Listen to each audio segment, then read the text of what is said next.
যে সুন্দর মাংস কষানির গন্ধ বাড়াইছে, গন্ধে একদম ফেট ভরে যায়। আরে তোমার তো কষা মাংস খুব স্বাদ হয়। বাবা কি টাকা রে? ওই তো মা, মাংস রান্না করতাম, সবকিছু রেডি করি আর।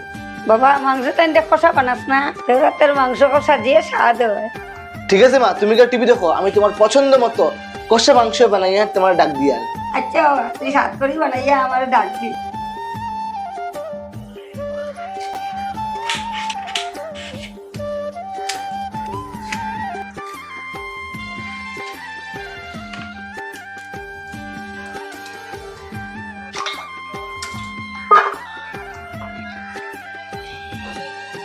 এখানে আছে আদা, রসুন, কাঁচামরিচ আর শুকনো মরিচ আছে দুইটা।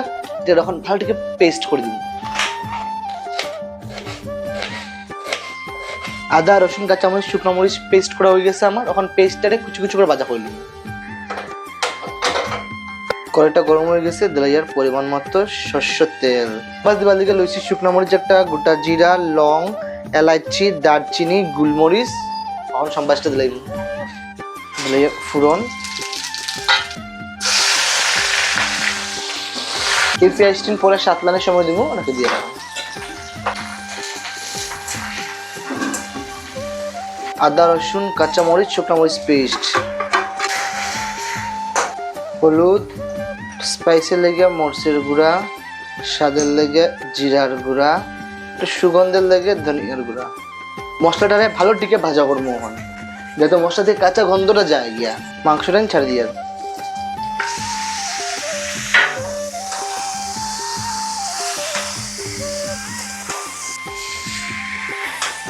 দিলে আলু, পরিমাণ মতো লবণ,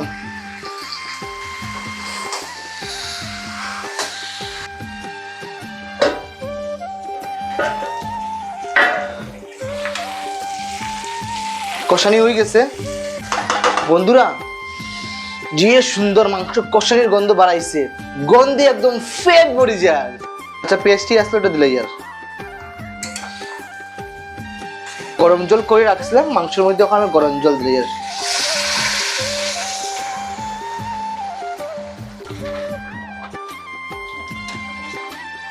এই চিকেন মশলায় মাংসটার স্বাদ আরো দ্বিগুণ করে দিব।